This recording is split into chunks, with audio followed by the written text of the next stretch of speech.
Hey guys, it's me Jack and I'm back with another review. Harry Potter, one of my favorite film series of all time. Spanning from 2001 to 2011, these films were a part of a lot of people's childhoods growing up in the 2000s. And today I thought I would give my ranking of all 8 films from worst to best. As always, this is just my opinion. My ranking is certainly going to differ from yours. That's just how opinions are. Also, I won't be including the Fantastic Beasts movies in this list, but if you're wondering, all 3 of them would be at the bottom. With all that said, let's get started. Coming in last place is Harry Potter and the Half-Blood Prince. This film is the one that I struggle the most to get through whenever I'm watching these movies. A lot of it has to do with the fact that the film focuses heavily on the romance. And it's not exactly a secret that the romance in these movies is not very strong. The relationship between Harry and Ginny really falls flat. For a few reasons. One, Ginny doesn't really have that much character to her. I don't really get why Harry would be interested in her. If I were him, I'd go for Luna. She's way better. It also doesn't help that the two of them don't have a lot of chemistry. There's also the love triangle between Ron, Hermione, and Lavender, and I just feel so sorry for the character of Lavender. Her and Ron date for a bit, and then Ron gets put in the hospital, and he says Hermione's name instead of hers while he's unconscious. And this confirms to her that he cares more about Hermione than he does her. And she's heartbroken. And then after that, Ron just never talks to her again. Even though he can clearly see that she's really depressed. Like, if I were him, I would try to at least apologize to her and make her feel better. But like any of the films in this franchise, there are still a lot of things to love. Draco Malfoy finally becomes a more three-dimensional character. After 5 movies of him just being portrayed as a one-dimensional asshole bully, here we get to see a different side to him, as Voldemort has ordered him to kill Dumbledore, and you can tell that he's really conflicted by this. And in the end, he can't do it. Tom Felton really comes into his own as an actor in this movie. It's also great that we get to see more of Voldemort's past. And it definitely helps that the actors that they got to play young Voldemort, or Tom Riddle, are really good. In fact, one of them is actually the nephew of Ralph Fiennes, who plays Voldemort. The sequence with Harry and Dumbledore in the cave is really great. The moment where Harry forces Dumbledore to drink the potion and Dumbledore starts losing his mind is honestly very hard to watch, in the best way. And we get to see just how much of a badass Dumbledore is as he creates a firestorm to fight off an army of golem-like creatures that come out of the water. And of course we have one of the most emotionally powerful scenes in the entire franchise, Dumbledore's death. I love the moment right before it happens where he says to Snape, "Please." And when you first watch the movie, you're thinking that he's begging for mercy. But once you've seen all the movies, you realize that he was really saying, "Please kill me." At the end of the day, I just think that this movie was a little too light-hearted in tone. Especially considering how dark and depressing the ending is. I get what they were going for. They were trying to give you a false sense of security that would make the ending all the more shocking. But considering that the movie before this did such a great job of making you feel the dread and fear of Voldemort's return, this one feels a little too laid back for me. But at the end of the day, it's still a Harry Potter movie. It's just my least favorite one. At number 7, we have Harry Potter and the Deathly Hallows Part 1. Considering that this movie is a Part 1, it was always doomed to feel a little unfulfilling. At the end of the day, it's really just a setup for a much better movie. Still, I do love the way that this movie begins, with the kids leaving their homes, all the characters taking potion to make themselves look like Harry, which leads to a very entertaining chase scene. And the later scene where they infiltrate the Ministry is also very fun. We get some good moments of comedy as Ron forgets that he isn't the man he's pretending to be. We get an extremely satisfying callback to Order of the Phoenix, with Harry confronting Umbridge, and throwing her own words back at her. After they escape the Ministry, though, the film does slow down a bit. The more I watch this movie, though, I have come to respect the slow pacing. The conflict that builds with Ron is actually pretty well executed, because you understand where he's coming from. His family could be in danger, and they don't seem any closer to destroying Voldemort than they were before. Add to that the fact that he's wearing a necklace that intensifies his negative feelings. However, I don't like that they imply that another reason why he's angry is because he thinks that Harry and Hermione are in love with each other. That just makes him seem like a petty, jealous asshole. Like, dude, if you liked Hermione, you should have made your move a long time ago. That's on you.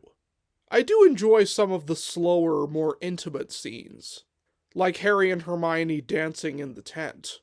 It's not something you would expect to see in one of these movies, but I like it. The Tale of the Three Brothers is a really beautifully animated sequence, with a great art style. However, I cannot get over how badly they botched the defeat of Peter Pettigrew. Peter Pettigrew is honestly one of the most important villains of the franchise. He's the man who betrayed Harry's parents and told Voldemort where they were. He's the reason they're dead. So you think that they would make sure that his death was very satisfying. But nope, he just gets stunned in the back by Dobby, falls to the ground, and I guess that killed him because we never see him again. Again, I feel like this movie was doomed from the start to be one of the weakest of the franchise, simply because it's a part 1. In 6th place, we have Harry Potter and the Prisoner of Azkaban. I know a lot of people put this at number 1, and honestly, I don't really get it. Don't get me wrong, from a directing standpoint, this film is amazing. It's easily the best directed film of the franchise, boasting some truly impressive long takes. It also has a very different look from the previous 2 films. Where those films were a lot more colorful, this one looks a lot more bleak and dark. It set the look that the franchise would use from that point on. This film introduced us to the Dementors, which are some of the coolest creatures of the franchise. Black, cloaked creatures that feed off of every single positive feeling. You become really invested in Harry's training to defeat the Dementors, having to use positive memories to combat the negative feelings that the Dementors give off. And the moment at the end where he conjures his Patronus to save, well, himself from the Dementors is really satisfying. As expected, this movie has some truly great casting. Gary Oldman as Sirius Black is about as perfect casting as you can get. For most of the film, you're led to believe that he's evil, and that fits very well with Gary Oldman, since he's played a lot of villains in his career. And when you finally meet him, he seems genuinely threatening at first. But then when you realize that he's actually a good guy, his character becomes a lot kinder, and Gary Oldman is able to sell that just as well. But I do have some gripes with this movie. I think that the story is one of the less interesting ones in the franchise. And it doesn't help that this movie doesn't really have a villain. I guess you could say the Dementors, but they're more of a force of nature. This franchise has given us some truly great villains, and this film is really lacking in that department.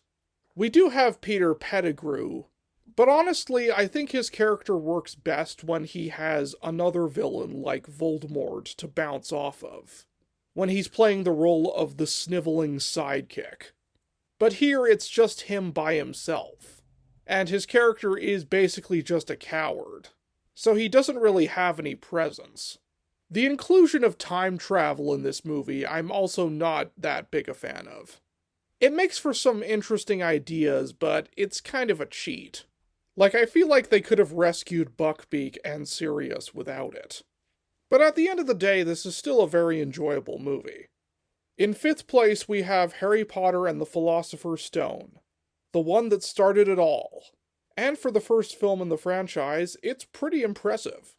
I think because this is our first time seeing this incredible world, This film just has a sense of magic and wonder that the other ones don't have. Moments like seeing Diagon Alley for the first time, and of course, seeing Hogwarts for the first time, are just awe-inspiring. The film does a great job of making you instantly sympathize with Harry. He lives a terrible life with his aunt, uncle, and cousin, who treat him very poorly, which just makes it all the more rewarding when he finds out that he's a wizard. It makes us instantly root for him on his journey. Being that this is the first film of the franchise, the acting from the main child actors is not the best. Considering their age, it's understandable, but there are definitely some line deliveries that are not very strong. Honestly, though, it is very rewarding watching these movies and seeing their acting improve over time as they grow up. The adult actors are fantastic, especially Alan Rickman as Severus Snape. I love how from the very first film of the franchise they show that Snape, despite not being the nicest guy, does have more to him than meets the eye. Harry's broomstick is jinxed during a Quidditch match, and we're led to believe that it was Snape. But later on we find out that Snape was actually trying to save him. It does a good job of laying the groundwork for the reveal in the final movie that Snape was actually a good guy the whole time. Another great moment is when Neville tries to stop Harry, Ron, and Hermione from getting Gryffindor into trouble. It leads to a comedic moment of him getting frozen, but it shows that Neville does have courage. And again, this pays off in the last movie. As for the issues with this movie, the CGI is pretty bad. Especially the Quidditch sequence. The CGI versions of the characters flying around looks like a video game. Also, the way Harry defeats Professor Quirrell at the end is really lame. Like, he just touches Professor Quirrell and that just burns him to a crisp. Dumbledore later explains that it was through the power of love. Like, that's just lame. It makes it so that Harry doesn't earn his victory. But at the end of the day, this film just has a charm to it that makes it hard to dislike. And of course, it introduced us to the iconic Harry Potter theme music by John Williams. This film has some other really good music tracks as well, including a theme for Voldemort. And from what I can see, the only other time it was used was in The Chamber of Secrets. It's really a shame because it's a great piece of music. I would have loved to hear it used throughout the entire franchise with Voldemort's character. In fourth place, we have Harry Potter and the Chamber of Secrets. This film took everything the original Harry Potter had to offer and made it better. Right off the bat, the child actors are much better and feel a lot more comfortable in their roles. The film does what any good sequel does and expands the world. It introduces the idea of wizard prejudice, how certain wizards like Voldemort and the Malfoy family look down on wizards that don't have pure-blood families.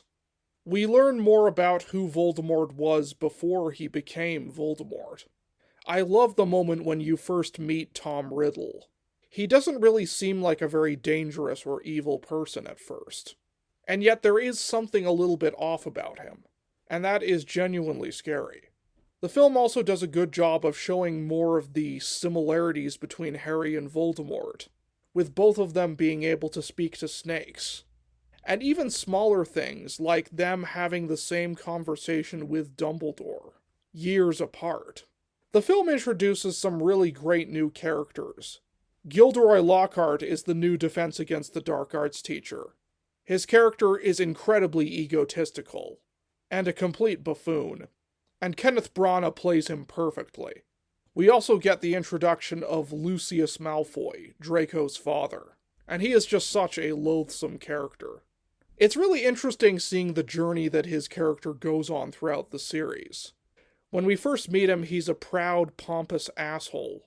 But by the end of the series, he's become a sad, pathetic shell of his former self. The special effects are a huge improvement on the first movie, especially the Quidditch game, which is easily the best game of the entire franchise. And unlike the first film, Harry actually earns his victory at the end of the film. killing the basilisk with the sword of Gryffindor.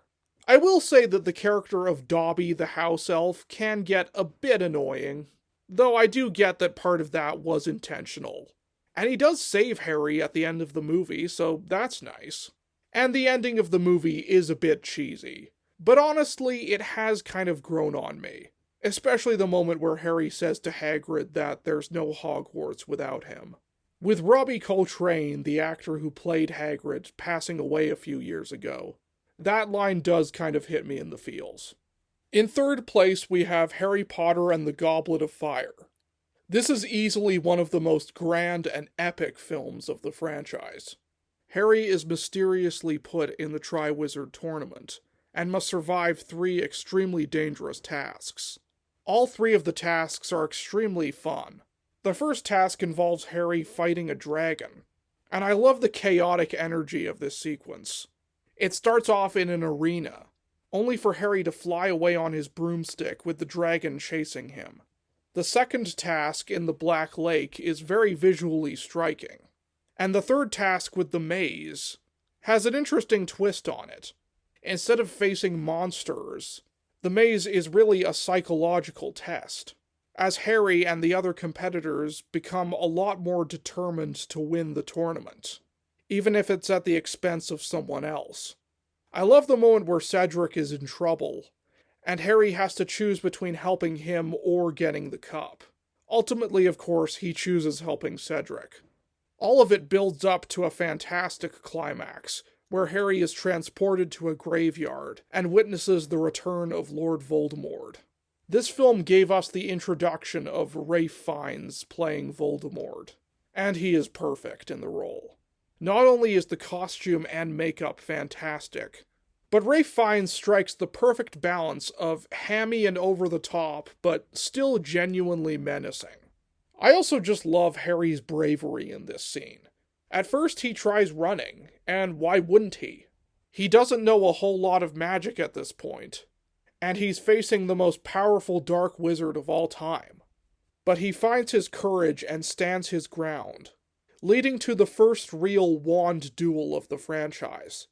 And it's a great image of these 2 beams connecting with each other, both trying to defeat the other.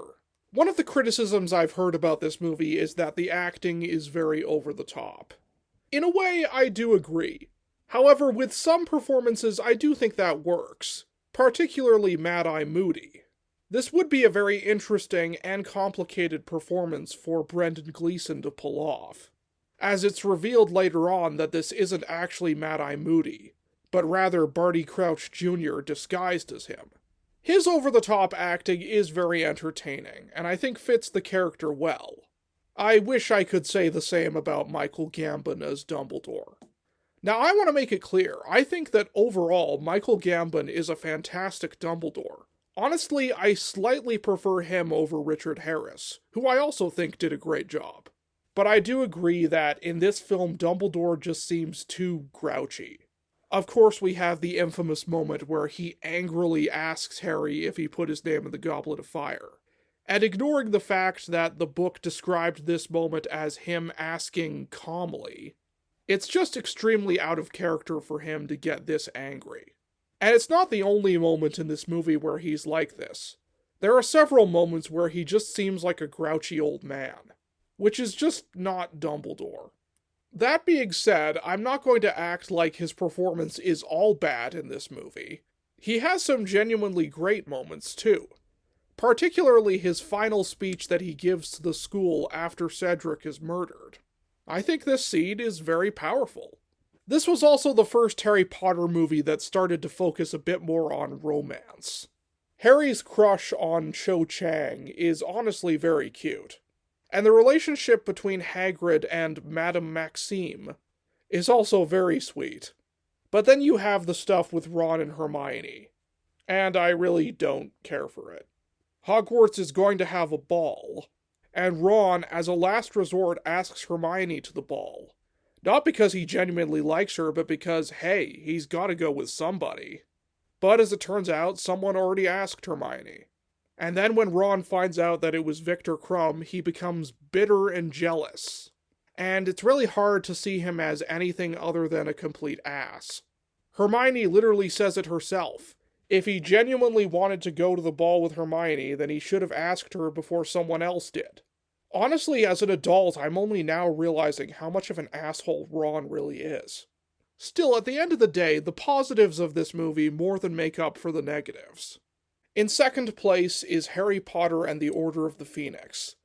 This film does a great job of making you really feel Harry's frustration. Voldemort has returned, but only a few people actually believe him. The Ministry is desperately trying to convince everybody that things are fine, and Harry is just lying. This was the movie where Harry really took charge. He rallies together a bunch of the students, and he's like, okay, Voldemort's back, and we need to be ready to fight him. And so he takes on the role of the teacher. This film gave us some of the best villains of the franchise. You have Bellatrix Lestrange, Voldemort's most devoted and loyal follower, a woman who enjoys killing and bringing pain to others. Yet despite how evil she is, she's having so much fun that it's hard not to enjoy her whenever she's on screen. And then of course we have Dolores Umbridge, a character that everybody loves to hate. She has such a great passive-aggressive personality. She's constantly trying to keep her cool and be friendly, even when she's doing the most horrible things. It's funny how, despite Voldemort being far more evil than her, people tend to hate her much more than they do him. And I think that really comes down to how relatable she is. Many of us have had people like her in our lives, at one point or another. This film also gave us the introduction of Luna Lovegood, another fan-favorite character. She's a bit of an oddball, but very kind and supportive. Again, if you ask me, Harry should have ended up with her in the end, and not Ginny. We get to learn more about Snape's past, and how Harry's father was actually a bully who picked on Snape when they were kids. It's honestly a very sad moment, as Harry goes into one of Snape's memories and watches his dad humiliate Snape. The image that he had for so many years of his father being this kind, compassionate person is gone. And this film has easily the best fight scene of the entire franchise, with the final showdown between Dumbledore and Voldemort. I like that we get to see a variety of different spells. Voldemort creates a giant fiery snake, Dumbledore throws water at him, Voldemort shatters the glass and then sends the glass flying at Dumbledore, and we get a really powerful and emotional moment as Voldemort tries to take control of Harry. But Harry comes to the realization that he is stronger than Voldemort, because he has one thing that Voldemort doesn't have: love. Honestly, my only real issue with this movie is the scenes involving Hagrid's half-brother, the Giant. These scenes are honestly kind of pointless, and could have been cut. I guess the Giant does help them defeat Umbridge, but I don't know, I think the Centaurs could have done that themselves. But outside of that, this movie is great. And the number one best Harry Potter movie is Harry Potter and the Deathly Hallows Part 2. The final film of the franchise truly is the best, in my opinion. It's just the tightest. It's the shortest film of the franchise, and it's paced perfectly. The film starts off rather slow, with some very nice, quiet scenes. But as soon as they break into Gringotts Bank, the film's pacing becomes extremely fast and exciting, and it never stops. This film has probably the best action set pieces of the franchise. The escape from Gringotts, the fire in the Room of Requirement, and of course the Battle of Hogwarts.